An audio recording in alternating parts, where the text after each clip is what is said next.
Hi guys, welcome back to my channel and welcome to a new day of learning. So what we're going to be doing today is learning. So I'm in my teacher's glasses today and I'm in teaching mode. Now when I did that video about what's your story, quite a lot of you emailed me and said, we want to tell our story, but we don't know where to begin. So in today's video, I'm going to be telling you where to begin. And the place to begin is just by examining your life from childhood until now. And I'm going to ask you to look for events or incidents that aroused feelings and stirred up emotions. That's all. That's step one. You're going to look for all the incidents that you think are story worthy.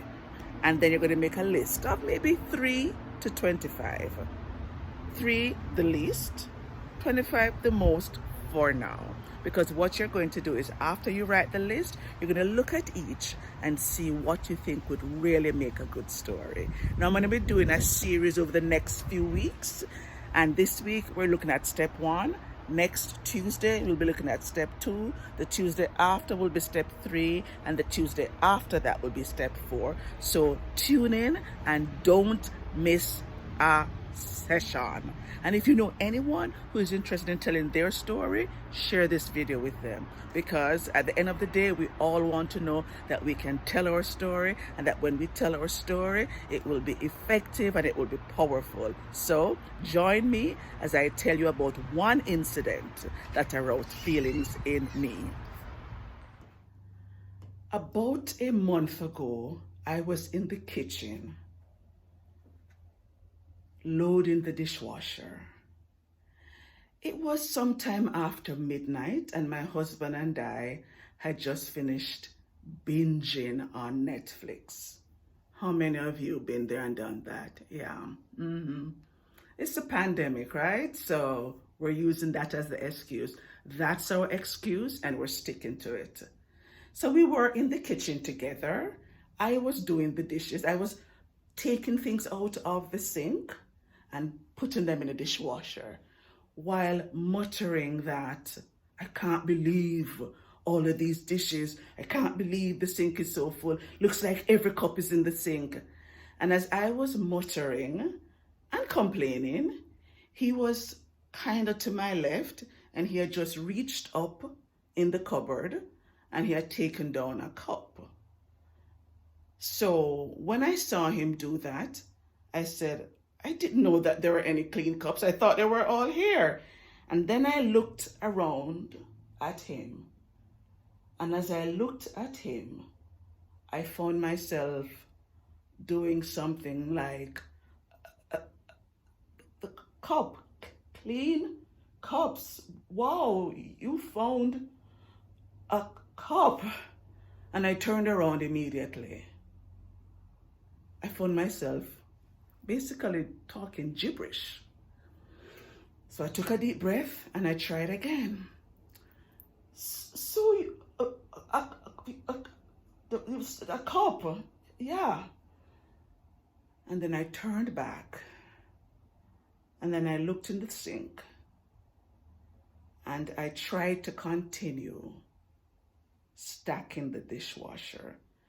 But I found myself picking up things and putting them down, and picking up and putting them down. And while I was doing that, I just looked up at the window.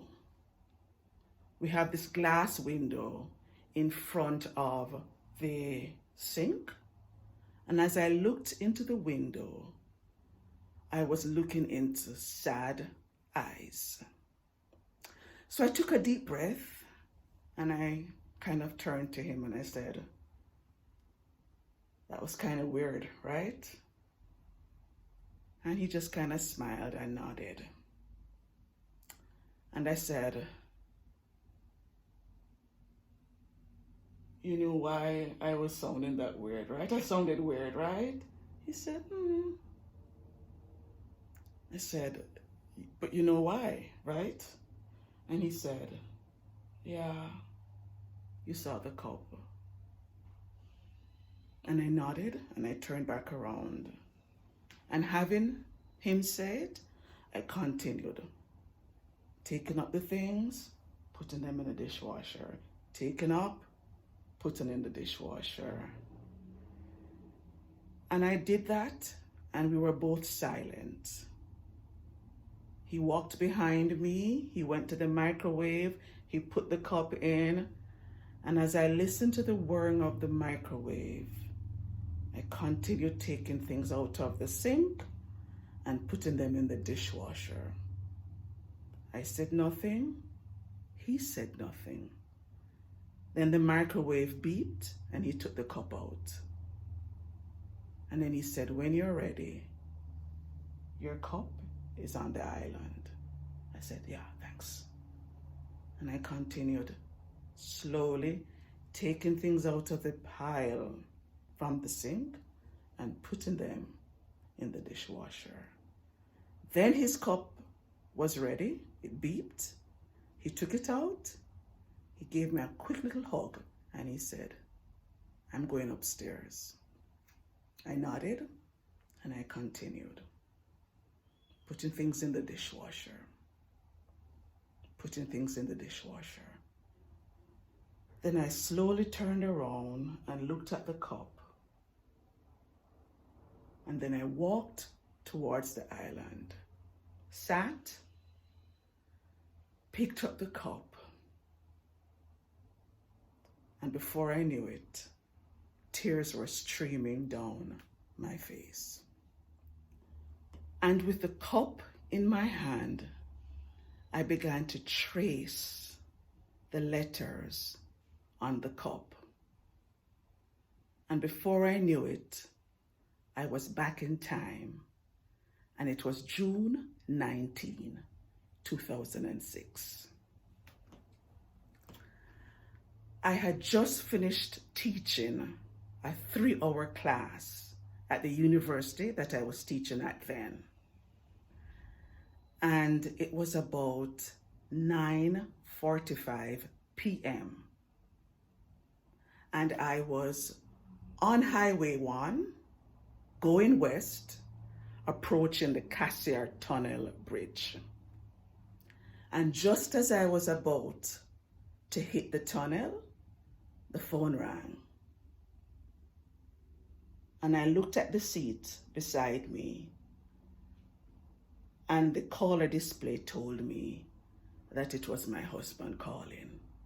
And immediately, my heart started to beat really fast. You see, it was 9:45 p.m. in Vancouver, and he was in Toronto at a conference. And it would have been 12:45 a.m. in Toronto. And we had been calling each other like every hour on the hour all day. Matter of fact, these calls started on Saturday. My sister called me, then I called her back. Then my father called, then I called him back. And we were doing the chain of calls from Saturday to Monday. So when the phone rang, and I knew that my husband obviously had waited for me to be out of my class to call me, I didn't have to wonder why he was calling. You see, on Saturday, my mother was in the hospital and she was in a coma. So if my husband was calling me at that time, I could easily guess why he was calling.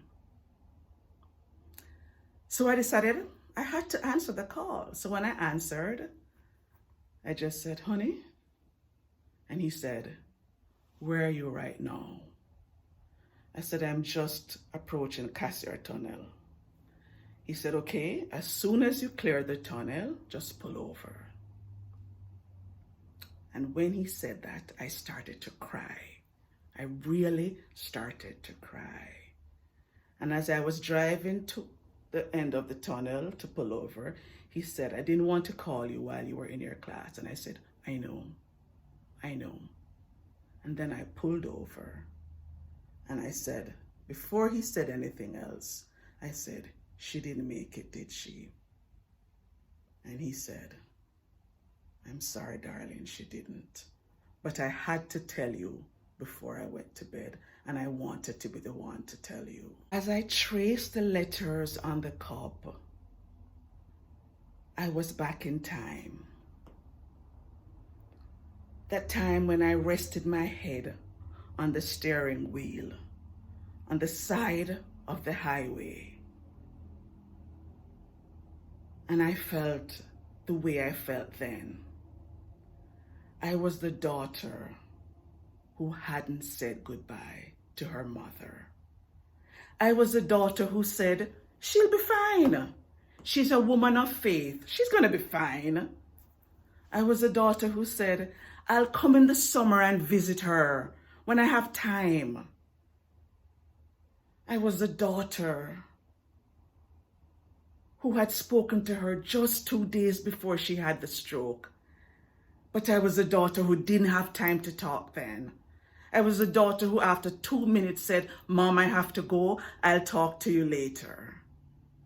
And I was the daughter who didn't visit her mother when she knew her mother was in a coma. I was the daughter who thought there would be time. I was a daughter who even said, but Mommy will understand if I don't make it right now. I'm a new immigrant. I can't just leave work like that. And they're only going to give me 5 days for bereavement. I can't make it right now. But I was a daughter filled with sorrow, filled with guilt, and filled with shame. And as I sat there in the kitchen, I remembered the end of my time in Jamaica. After we had buried her, the day before I left, I finally had the courage to go into my parents' bedroom. I said I was going to help to sort things out, but I couldn't. So what I did was I decided to take some things. I decided to take her handbag because in her bag was a note dated the 17th of June, 17/06. You see, my mother was a secretary and she wrote everything, even her shopping list, and it was always neatly written. So I took the bag because it had that little paper in it. It was her grocery list. She dated it. And then she had things like bread, sugar, butter. And there was an asterisk at the top that said, get groceries for Reggie. Reggie was their retired gardener, who on the day of the funeral said to me, your mother was such a saint. And then he said, can't say the same about your father. But my mom was that kind of person. So I took her bag.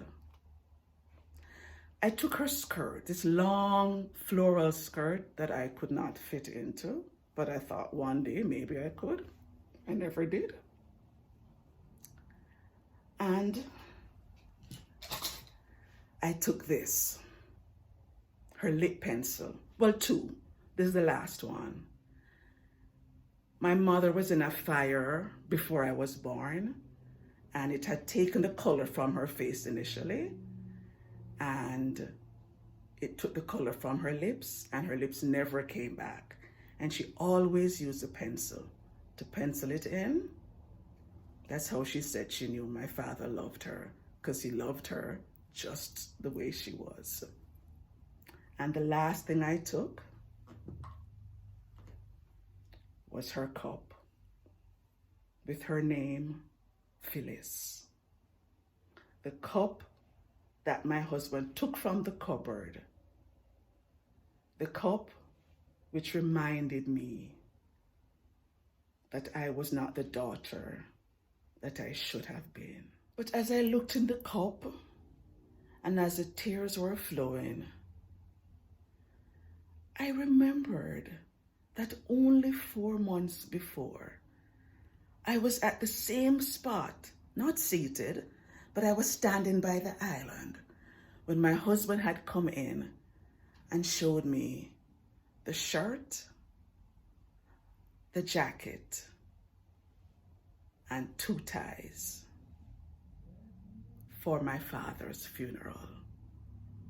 And he had said, which tie do you think is best for your father to be buried? I just remembered the moment. I remembered looking at the shirt and saying, Michael Kors? You bought him a Michael Kors shirt? We're burying him. And I remember my husband saying, your dad needs to go out in style, Tanya. So it's as if I thought, imagine that. 14 years ago, my very father said to me, Tanya, Mommy gone, but I am here. And 4 months ago, I buried my father. Yet, 14 years later, I was still feeling sorrow, sadness, and guilt.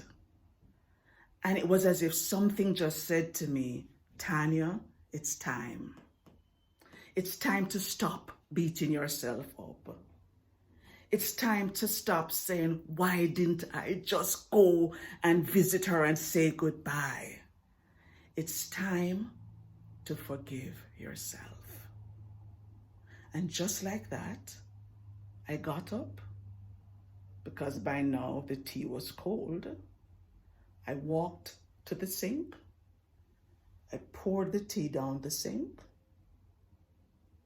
I didn't bother finishing the dishes because it was already piled high. I turned off the light and I went upstairs.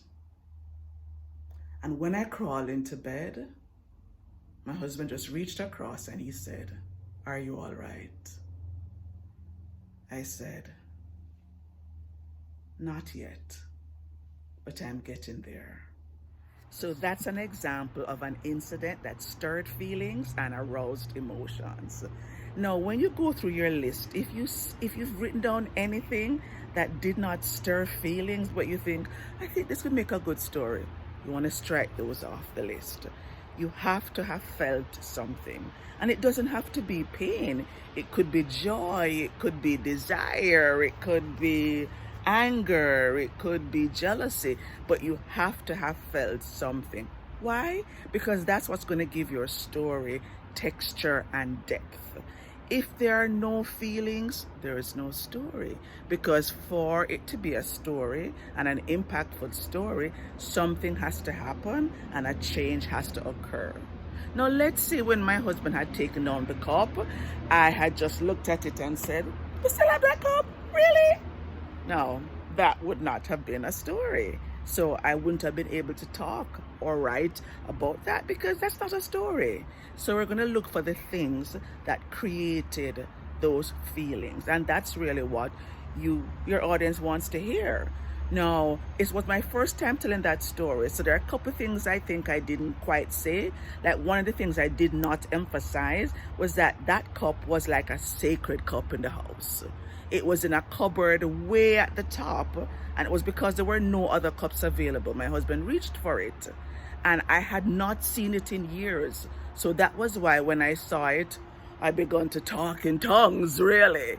So look for those little incidents, and maybe you've never thought about why you reacted to certain things. Well, those are the ones that we want to talk about, because those are the ones where we're going to get a lot of details and information from. So look for the ones that created feelings. We don't just want it to be a chain of events. This happened, then that happened, then that happened, then that happened. No, we want to hone in on one incident, and we want to look at what it was that caused the stirring of emotions. And that's where our story is. So I hope you gained something from this today. And I'd like you to comment. Write some comments and let me know what you thought about my story. Do you think it was impactful? What did you feel? And if you have any questions about storytelling, story writing, write them in the comments and I will answer every question. Because at the end of the day, we want to be able to tell good, impactful stories. Remember, we want impactful stories. So if you have a story idea also, you can also put that in the comment. But for now, I just want you to write a list of all the events that you think would make good stories. So remember to like, share, comment, subscribe, share this video with anyone who is interested in telling their story, and let them know that over the next 4 weeks, we'll be looking at telling your story. So until next time, remember, be good, keep safe, and I'll see you in the next video. Bye for now.